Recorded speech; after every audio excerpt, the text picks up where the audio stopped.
Tuhan, selamat pagi Bapak Ibu Saudara yang terkasih. Pagi hari ini kembali kita untuk mendengarkan renungan berkat pagi. Dan saat ini kita memasuki kitab Amsal.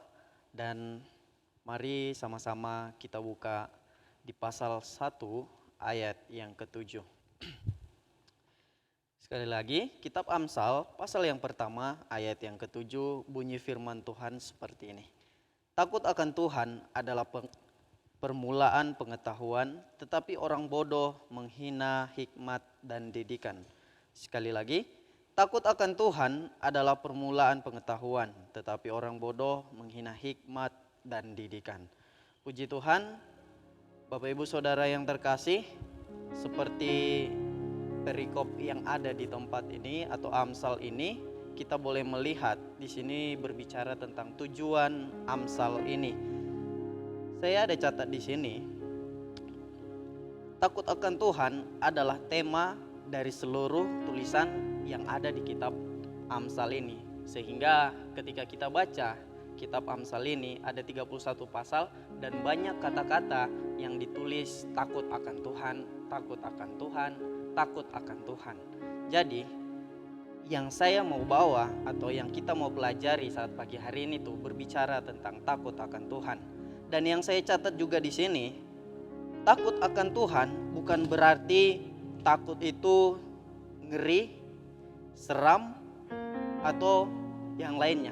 Tetapi takut akan Tuhan, di sini saya catat itu berbicara tentang bagaimana sikap kita menunjukkan sesuatu hormat kita atau menjunjung tinggi bagaimana rasa kita kepada Tuhan atau kekaguman kita kepada Tuhan.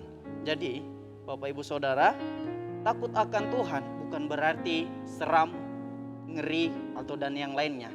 Jadi takut akan Tuhan ialah mengartikan bagaimana rasa kagum kita atau rasa hormat kita memiliki Allah yang selalu kita sembah, kita puji, bahkan kita panggil di dalam doa-doa kita.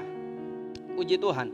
Kalau di sini firman Tuhan bilang takut akan Tuhan adalah permulaan pengetahuan, tetapi orang bodoh menghina hikmat dan didikan.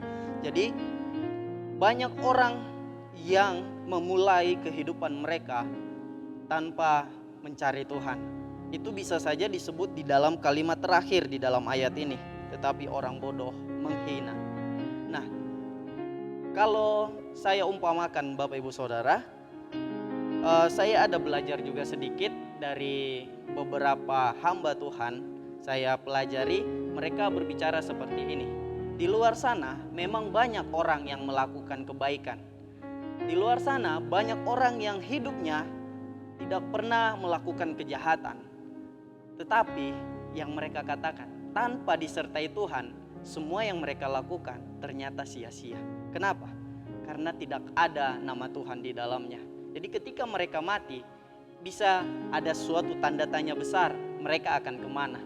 Karena sebenarnya untuk kita sampai kepada Tuhan atau yang kita sembah atau yang sering kita bilang ke sorga, itu hanya ada di dalam Tuhan. Amin. Makanya di dalam Injil firman Tuhan berkata, akulah jalan dan kebenaran. Jadi di ayat ini mengingatkan kita bagaimana kita harus takut akan Tuhan.